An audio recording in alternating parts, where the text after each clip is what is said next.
From Wish TV and the All Indiana Podcast Network, this is the News 8 Daily 8 Podcast with Wish TV's Kylie Conway. A Wish TV News 8 update. Hi, I'm Kylie Conway, and this is your News 8 Daily 8 for Monday, September 18th. All right, it's going to be a beautiful day, sunny skies and dry. Upper 70s is going to be the high by this afternoon. Winds just kind of little breezy, 5 to 10 miles per hour. It is also the last official day of summer. Lows tonight will dip down to the 50-degree territory. The United Auto Workers Union is negotiating with the big three auto companies. The union will meet with Stellantis today. Negotiations first restarted over the weekend. The UAW met with Ford Saturday, GM on Sunday. The union wants a 4-day work week and a pay raise. The Biden administration says the acting labor secretary and senior advisor are in talks with all parties. Republican candidate for President Mike Pence says he supports the negotiations. I think those are decisions that can be made by shareholders in creating pressure, and I'll fully support how these publicly traded companies operate. I'm not interested in government mandates or government bullying when it comes to those kind of issues. Biden administration officials plan to have more in-person conversations with both sides. The UAW president says more strikes could also happen this week. The family of former Colts player Sergio Brown say they are desperate to find him. Investigators say Brown is missing after they found his mother, Myrtle Brown, dead. Police are investigating Myrtle Brown's death as a homicide. According to a statement, police say they found her body near her home in a Chicago suburb. So far, the details are limited. Police are asking anyone with information to contact investigators. On Saturday morning, Sergio Brown's brother posted on social media that his brother and mom were missing. Investigators found the 73-year-old woman near a creek behind her house in Maywood, Illinois. According to Chicago radio station WBBM, the Cook County medical examiner believes she died from multiple injuries related to an assault. Brown's son, Sergio, is still missing. The 35-year-old played for Notre Dame before signing with the New England Patriots as an undrafted free agent in 2010. In total, he played 7 seasons in the NFL as a member of the Patriots, the Indianapolis Colts, the Jacksonville Jaguars, and the Buffalo Bills. IMPD says a person is dead after crashing into a tree just north of downtown. Officers found the driver and what was left of the car on Fall Creek Parkway near 32nd Street around 3:30 Sunday morning. Police say the driver was going south when they somehow left the road, hit a curve, and then hit a tree. They were taken to the hospital where they died. We're working to learn more about the driver's identity and the cause of the crash. And now to IT Mate and our coverage of Indiana's drug courts. An IT Mate investigation helped a local man get released from jail 6 months early. Now his family is concerned, saying his mental health is suffering. IT Mate's senior investigative reporter Richard Essex explains. Cole Wink was serving 2 years in the Hendricks County Jail. It was his latest charge after spending almost the last 10 years in and out of jail. His mother told me that his son has a number of mental health diagnoses that have never been addressed by any courts. After my story on the lack of mental health courts in Hendricks County, Cole was released to the custody of his mother. Well, I think that was due to the last news coverage. Cole's mother, Tina Forcier, took these pictures of her son minutes after he was released from jail. She says Cole had not had any of his medication for several weeks, causing his behavior to spiral out of control, which led a judge to revoke his work release probation. And there really wasn't an actual charge that I'm aware of. It's just that he stopped taking his medicine, and they didn't know what else to do, so they put him in jail. But then they put him in jail without his medicine. IT Mate profiled last month the struggles that Cole Wink had been going through. And a few days later, a Hendricks County judge ordered Cole released to his mother's custody. She was given almost no time or resources to find a psychiatric hospital or facility that would take him. He hasn't had his medication for at least a month, and time is of the essence. His behavior turns aggressive without the medication, and earlier this week, he had an episode. Was got to be the worst one I've seen yet. That was very scary. Earlier this year, I talked exclusively to Indiana Supreme Court Justice Loretta Rush on her efforts to expand the problem-solving courts in Indiana. Not every county has the same services.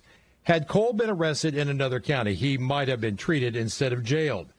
Adjusting this imbalance of justice by geography will take money. I think it'll have to be. And then also for smaller communities, you're going to see counties band together and have it because they might not have the resources to have one.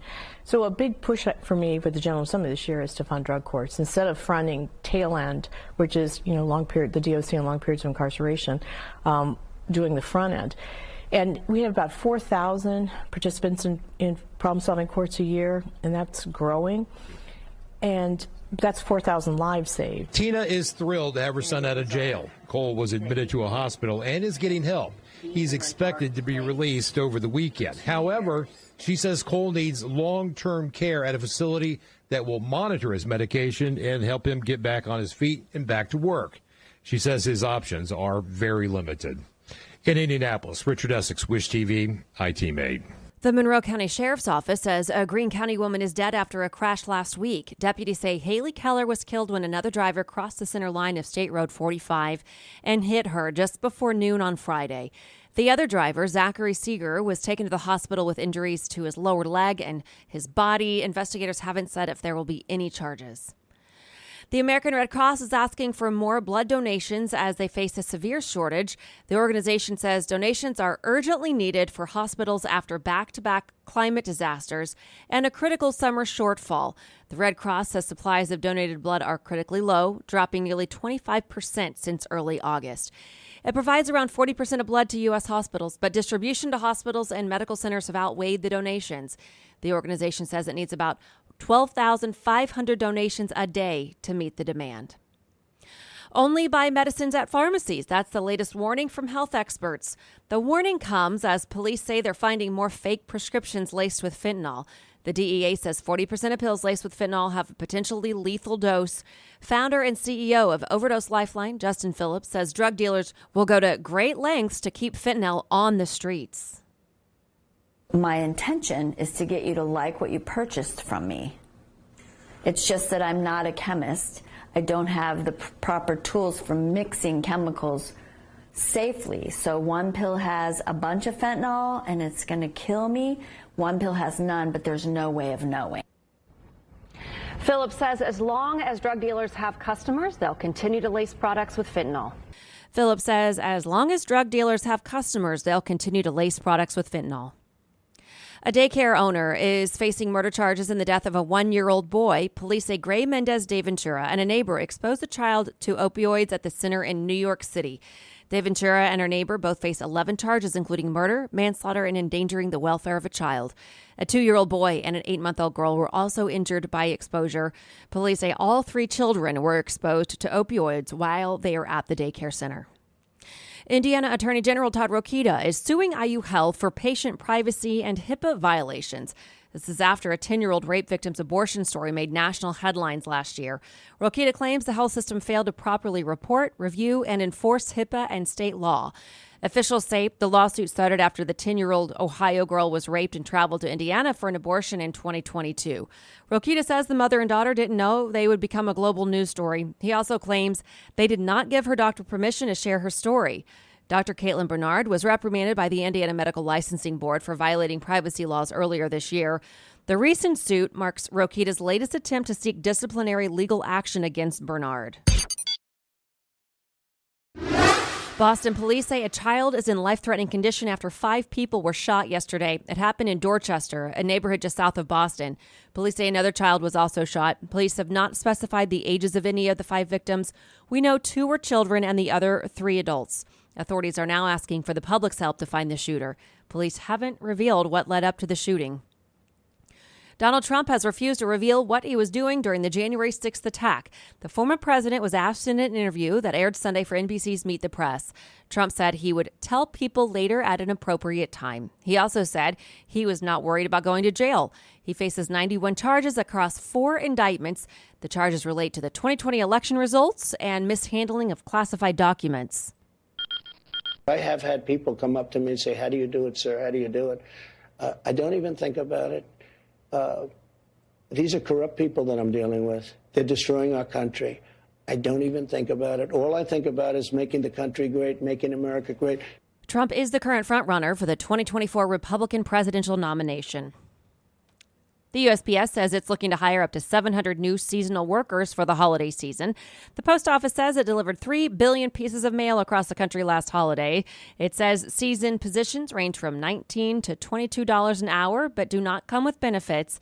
USPS says that they're also looking for seasonal workers to fill positions in their processing facilities and delivery units. It will start onboarding seasonal help as soon as possible. We have much more information at wishtv.com.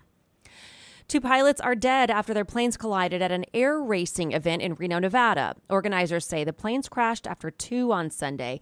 Both pilots were landing after competing in a race. Authorities say there are no other injuries or fatalities. The names of the pilots have not been released. Authorities haven't released any other details either. Organizers say they're cooperating with the NTSB and the FAA. The U.S. military is asking the public for help in spotting the wreckage of an F-35 fighter jet that crashed in South Carolina. The jet crashed Sunday near Charleston. The U.S. military says the pilot ejected safely and is in the hospital for treatment but is stable. There's no word on what caused the crash. The military says the jet was last located near 2 large bodies of water northwest of Charleston. The Colts returned to Indianapolis victorious after traveling to Houston to take on the Texans. It's the first win for new head coach Shane Steichen and highlighted the team's 2 new quarterbacks. Anthony Richardson started the game strong with an 18-yard touchdown run. He found himself in the end zone again later in the first after the defense forced a Houston turnover, but that touchdown came with a cost. Richardson was hit hard and slammed his head backwards onto the turf. That forced him out of the game and placed him in concussion protocol. Backup QB Gardner Minshew took over, got the win. We spoke to Colts owner Jim Irsay about Richardson's injury after the game. You're always concerned. The first game, he banged up the knee, but it was okay, just a contusion. This game, banging to the head. I think it's just something where, he's got to protect himself. Final score, 31-20. Our Andrew Chernoff was at the game in Houston and has more on the team reaction. The Colts' first win of the season was a true team effort. When Anthony Richardson went down due to a concussion in the second quarter, Gardner Minshew stepped up and helped lead the Colts on multiple scoring drives. The Colts built up a lead, leading by as many as 21 points, and the defense took it from there as the Colts picked up victory number 1 of the season. It was good, but a lot of credit goes to the players. I mean, the players put the work in throughout the week, the preparation part of it, and prepare the right way, and those guys go out there and make plays and make it happen. He's trying to play all cool, but then when we gave him the team ball, I think his voice was cracking a little bit, so I think that he liked that. But nah, man, we're all just so grateful we see everything that Shane puts in, man. He works so hard. He wants us, worse than anybody. So, man, we're really happy to go out and do that for him. Oh, it feels great. No, it's a great feeling winning. Hopefully it's a feeling that we're going to just continue to do. Just all the hard work that the guys put in since day one, in OTAs and all that, going into training camp. Just grinding each and every week. Just in the first win, being a divisional game away, it's a great feeling. Definitely major. Felt good just to get that division win. I feel like we just came out here ready to play, with our minds made up that we wasn't going to leave here without a W. So just happy that we saw it through. Definitely some stuff to clean up, but felt good to get that first one on the road. It feels real good just to know that we can go out there and finish. New group, new coach. So just being able to go out there, win, and really just finish. Being able to finish is big. So we're excited to get this thing on track. The locker room was clearly upbeat after the win on Sunday, and with good reason. The Colts had not won a regular season game since November 13th of last year when they beat the Raiders out in Vegas. So it's been a long time coming, and now they have this first victory of this season under their belts. In Houston, Andrew Chernoff, Wish TV, wishtv.com, and like us on Facebook. Purdue's football team is hoping for a better week after 2 fumbles led to 2 touchdowns for Syracuse and a loss for the Boilermakers Saturday night. Final score was 35-20. Purdue had 4 turnovers and 11 penalties in the game. They went into halftime down by 14 points, 21-7. Quarterback Hudson Card's third quarter touchdown helped, but then Syracuse's Garrett Schrader scored again early in the fourth. Purdue's head coach Ryan Walters says that the team's errors were bigger than just turnovers. You talk about penalties, mental errors, and turnovers will lose you games, and we did that in abundance tonight. The penalties came at inopportune moments. The turnovers came at inopportune moments. You never want to turn the ball over, but you especially don't want to do so while you're in the red area. When you got points, on the board, and when you do that against a team like Syracuse that's explosive, it's hard to win a game. Purdue is now 1-2 for the season. They opened the Big Ten against Wisconsin at home on Friday night. Denny Hamlin says this is his year to finally win the NASCAR championship. He brought home a win at Bristol Motor Speedway Saturday. He beat second place Kyle Larson by nearly 2.5 seconds. It's his third win of the season. Fans didn't like it too much. They booed him as he got out of his car and as he gave a post-win interview. Just amazing how good our team has been. Just so happy about the way we're running, and man, can't wait to keep going. It's our year. I just feel like we've got it all put together. We got the speed, every single type of racetrack, and nothing to stop us at this point.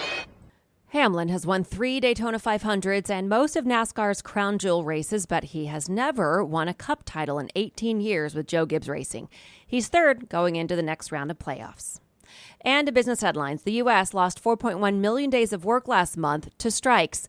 Even before the UAW walkout, the number of days lost to work stoppages had risen to its highest level in more than 2 decades. Starting October 1st, tens of millions of student loan borrowers will need to make payments averaging between $200 and $300 each month. Target, Walmart, and other retailers that depend on discretionary spending are concerned. Economists, on the other hand, say the renewed payments are a relatively small problem for the more than $18 trillion in annual U.S. consumer spending. 1/3 of Americans are spending less on food and gas now to prep for the holiday season. Some are even willing to go into credit card debt to pay for holiday gifts, according to a new report from Trustpilot. Officials say the White House is taking a wait-and-see approach to rising gas prices. Gasoline prices soared 10.6% in August, and some of the world's largest oil and gas companies are facing a major lawsuit. They're claiming they deceived the public about the risks of fossil fuels and are to blame for climate change-related storms and wildfires that caused billions of dollars in damage. The American Petroleum Institute, an industry group also named in the lawsuit, said climate policy should be debated in Congress, not the courtroom. This has been your News 8 Daily 8 for Wish TV. I'm Kylie Conway, online at wishtv.com, and like us on Facebook when you search Wish TV. This is the News 8 Daily 8 podcast with Wish TV's Kylie Conway. A Wish TV News 8 update on demand. For even more, on demand and on the go. Connect with Wish TV on Facebook at wishtv.com and on the free Wish TV mobile app. Thank you for listening, and be sure to like, subscribe, and follow this podcast for updates every weekday morning on the All Indiana Podcast Network and wherever you get your podcast.